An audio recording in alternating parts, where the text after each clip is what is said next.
माघ पूर्णिमा का हिंदू धर्म में विशेष महत्व है। पूर्णिमा तिथि जो कि सुख सौभाग्य के लिए मानी जाती है। पूर्णिमा तिथि के दिन जो भी महिलाएं व्रत रखती हैं उनके जीवन में कभी भी कष्ट नहीं होता है।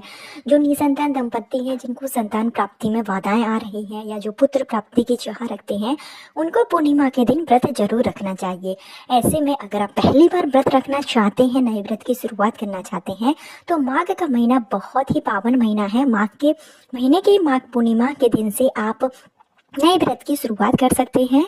अगर आप व्रत नहीं रखना चाहते हैं, कई महिलाएं ऐसी हैं जो सिर्फ उपाय करना चाहती हैं पुत्र प्राप्ति, संतान प्राप्ति के लिए, तो आप उपाय भी कर सकते हैं। विधि विधान से श्री हरि, विष्णु, माँ लक्ष्मी, चंद्रदेव के साथ शिव भगवान की पूजा करने से आपकी जो भी मनोकामना होगी वो निश्चित रूप से पूरी हो जाएगी। माघ महीने की जो पूर्णिमा है वो बहुत ही श्रेष्ठ पूर्णिमा मानी जाती है। वैसे तो सारी ही पूर्णिमा बहुत ही श्रेष्ठ होती है, लेकिन माघ की जो पूर्णिमा होती है, माघ का पूरा ही महीना बहुत ही पवित्र महीना माना जाता है। इस समय महाकुंभ का पावन पर्व भी चल रहा है, महाकुंभ का स्नान चल रहा है। ऐसे में माघ पूर्णिमा की जो महिमा है वो और भी ज्यादा बढ़ गई है।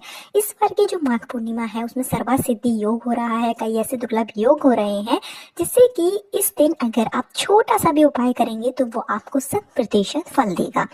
अगर आपको शादी को काफ़ी समय हो गया है, 5 साल, 10 साल या उससे भी अधिक हो गए हैं, और अभी तक अगर आप मातृत्व के सुख से वंचित हैं, आप चाहते हैं कि आपको एक पुत्र की प्राप्ति हो, अगर आपके घर में पहले से संतान के रूप में कन्या जन्म ले चुकी हैं, आप एक पुत्र की चाह रखते हैं, तो माघ पूर्णिमा के दिन इस वीडियो में बताए गए सरल से उपाय जरूर करें। उपाय बहुत ही सरल है। इसको अगर आप पूरे विधि विधान से श्रद्धा भाव से करते हैं तो निश्चित रूप से आपकी मनोकामना पूरी होगी, आपके वंश की वृद्धि होगी।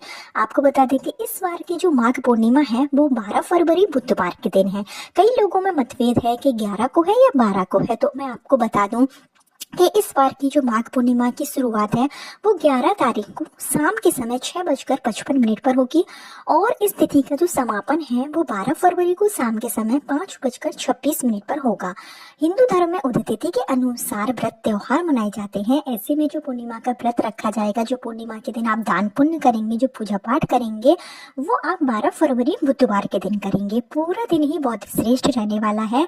आप चाहें तो उपाय सुबह के समय कर सकते हैं, आप चाहें तो शाम के समय कर सकते हैं। बस राहु काल का विशेष ध्यान रखें, जो दोपहर में 12 से 1 के बीच में होगा, तो इस बीच में आप उपाय ना करें। बाकी आप सुबह और शाम कभी भी इन उपायों को कर सकते हैं।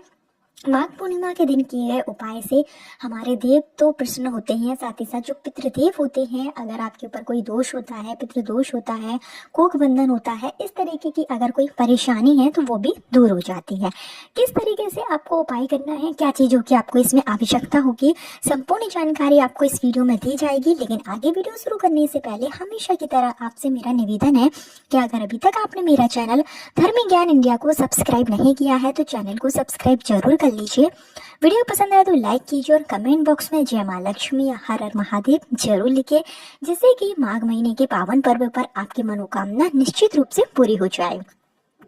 जो भी निसंतान दंपत्ति हैं, पुत्र प्राप्ति, संतान प्राप्ति की कामना के साथ में इस दिन आप उपाय जरूर करें।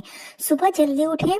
इस दिन ब्रह्म मुहूर्त में उठने का विधान है। वैसे तो महाकुंभ का पावन स्नान चल रहा है, हो सके तो आप प्रयागराज में स्नान करने जरूर जाएं, क्योंकि जो माघ पूर्णिमा है इस दिन हमारे शास्त्रों में बताया गया है कि गंगा का जो जल है, माँ सरस्वती का जो जल है, जो यमुना का जल है, वो अमृतमय हो जाता है। ऐसे में आप संगम तट पर अगर स्नान करने जा पाए तो जरूर करें।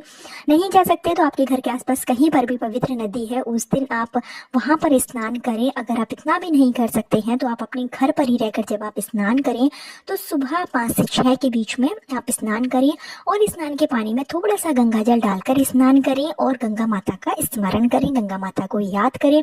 ऐसा करने से भी आपको उतना तो फल नहीं मिलेगा जितना कि आप प्रयागराज में स्नान करने से मिलेगा, लेकिन कुछ हद तक आपकी जो मनोकामना है वो पूरी तो जरूर हो जाएगी। साथ ही साथ आपके जो पाप होंगे, जो आपने गलत कार्य गलती से किए होंगे, तो उनका निवारण जरूर होगा। तो आप अपने घर पर ही रहकर स्नान करें, गंगा जल डालकर स्नान करें, और स्नान के बाद में साफ सुथरे वस्त्र धारण कर लें, और इसके साथ ही सूर्य भगवान को अर्घ्य जरूर दें। माघ के महीने में सूर्य भगवान की उपासना करना, सूर्य भगवान को जल देने का विधान है। ऐसा करने से कुंडली का सूर्य ग्रह मजबूत होगा और भी जो आपके दोष होते हैं वो दूर हो जाते हैं। वैसे भी संतान प्राप्ति, पुत्र प्राप्ति की जो चाह रखते हैं उनको रोजाना सूर्य भगवान को अर्घ्य जरूर देना चाहिए। माघ महीने की पूर्णिमा के दिन जब आप सूर्य भगवान को अर्घ्य दें तो लोटे में थोड़ा सा जल लें और उसमें थोड़ा चुटकी भर आप काली तिल जरूर मिला लें। आप लाल कलर का फूल डालकर सूर्य भगवान को अर्घ्य दें। सूर्य भगवान के मंत्रों का जाप कर सकते हैं, ओम भास्कराय नमः, ओम सूर्याय नमः, इन सब मंत्रों का जाप करें और साथ ही साथ अपने स्थान पर ही खड़े रहकर 7 बार परिक्रमा करें। सूर्य भगवान से आप संतान प्राप्ति, पुत्र प्राप्ति के लिए प्रार्थना करें, क्योंकि यह जो दिन होता है वो सूर्य भगवान की विशेष पूजा उपासना का दिन है।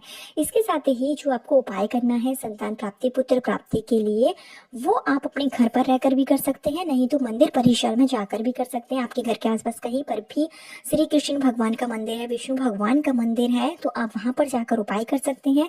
नहीं तो आप अपने घर पर ही रहकर उपाय करें। आपके घर में लड्डू गोपाल है तो आप लड्डू गोपाल का विधि विधान से इस दिन पूजन करें। श्री कृष्ण का पूजन कर सकते हैं अपने घर पर ही, जहाँ आपका पूजा स्थल है वहाँ आप एक चौकी बिछाएं, उसमें लाल कलर का कपड़ा बिछाकर आप विष्णु भगवान, लक्ष्मी माता की जो मूर्ति है उसको विराजित करें।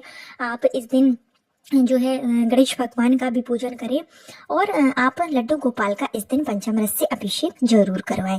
पंचामृत से अभिषेक कराने के साथ ही साथ आप इस दिन जो है जो स्वच्छ जल है उससे अभिषेक कराएं, गंगा जल से अभिषेक कराएं। लड्डू गोपाल की प्रिय चीज़ें आप इस दिन चढ़ाएं। जो भी लड्डू गोपाल को चीज़ें पसंद है, माखन मिश्री का भोग आप लगाएं। जो भी आप भोग लगाएं उसमें आप तुलसी का जो पत्ता है वो जरूर शामिल करें। इसके साथ ही आप एक बात का और थोड़ा सा ध्यान रखें कि जब आप सूर्य भगवान को अर्घ्य दें, अगर पुत्र प्राप्ति की चाह के साथ में आप इस उपाय को कर रहे हैं तो सूर्य भगवान को अर्घ्य देते समय लोटे में थोड़ा सा घी जरूर डाल लें। मतलब 1 चम्मच, आप कोई भी घी हो, गाय का हो, किसी भी तरीके का घी हो, तो आप लोटे में थोड़ा सा घी डालकर सूर्य भगवान को अर्घ्य दें, क्योंकि ऐसा करने से पुत्र प्राप्ति के प्रबल योग बनते हैं। तो इस उपाय को आप जरूर ध्यान रखें और साथ ही साथ आप लड्डू गोपाल की विधिवत पूजा अर्चना करें। देसी घी का एक दीपक प्रज्वलित करें।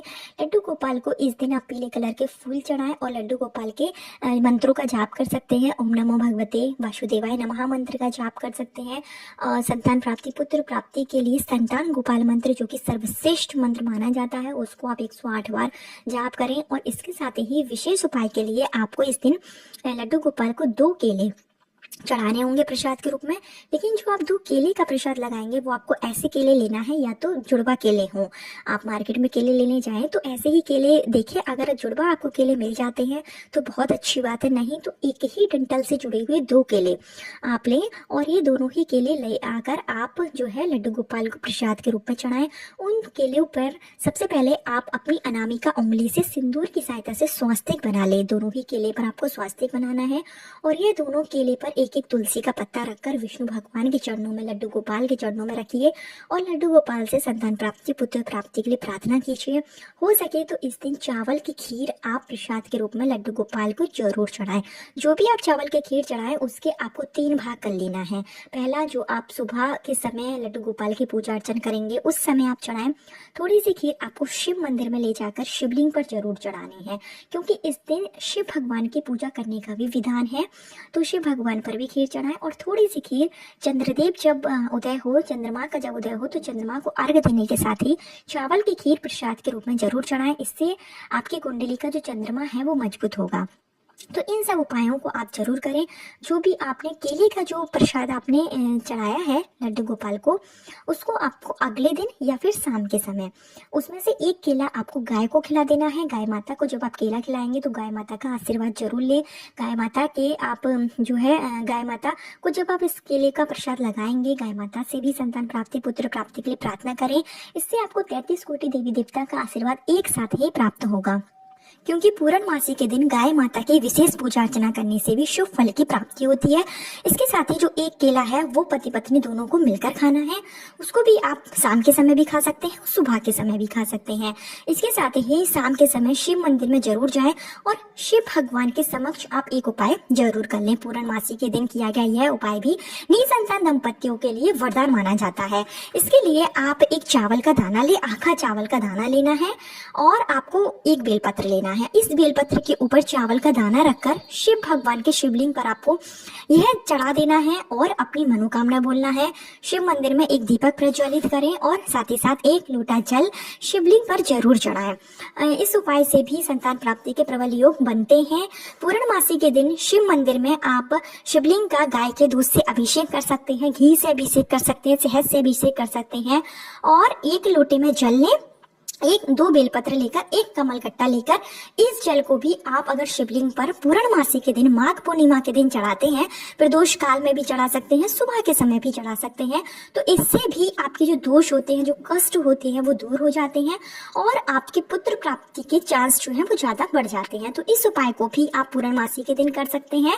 साथ ही साथ तुलसी माता के समक्ष एक दीपक जरूर प्रज्वलित करें, पीपल के वृक्ष के नीचे एक दीपक प्रज्वलित करें और माघ पूर्णिमा के दिन नदी तालाब के पास अगर आप जा सकते हैं तो वहां पर एक दीपदान जरूर करें।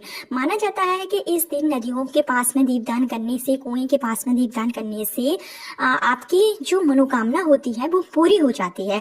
जैसे आपके घर के आसपास नहीं है नदी वगैरह तो आप अपने घर पर ही एक परात लें, एक थाली लें, उसमें जल भर लें और उसके समक्ष आप एक दीपदान कर लें, माँ लक्ष्मी का स्मरण करते हुए, आप गंगा माता का स्मरण करते हुए। तो ये सब जो छोटे छोटे उपाय होते हैं, अगर आप इसमें से एक भी उपाय कर लेते हैं पूरे विधि विधान से, निष्ठा भाव से, तो आपकी मनोकामना निश्चित रूप से पूरी होती है। क्योंकि ये जो विशेष तिथियां होती हैं इसमें बहुत ही दुर्लभ योग बन रहे होते हैं और शुभ समय पर किया गया शुभ कार्य निश्चित रूप से फल देता है। तो निसंतान दंपति अगर मिलकर उपाय करें तो काफी अच्छी बात है, मिलकर करें, नहीं तो पति या पत्नी में से कोई भी एक व्यक्ति इन उपायों को कर सकता है। विधि विधान से आप पूजा पाठ करें, आपकी मनोकामना निश्चित रूप से पूरी होगी। और आप इस दिन अगर काली तिल का दान कर पाए, काली तिल का दान जरूर करें, क्योंकि माघ पूर्णिमा के दिन तिल का दान विशेष रूप से मतलब महत्वपूर्ण महत्व रखता है। तो काली तिल का आप दान कर सकते हैं, गुड़ का दान कर सकते हैं, इन सब चीजों का दान भी करें। इससे भी आपके जो पाप होते हैं, जो कष्ट होते हैं वो दूर हो जाते हैं और आपकी मनोकामना निश्चित रूप से पूरी होगी। कल फिर मिलती हूँ नए वीडियो, नए उपाय के साथ। जब तक के लिए हर हर महादेव, ओम नमो वासुदेवाय नमः।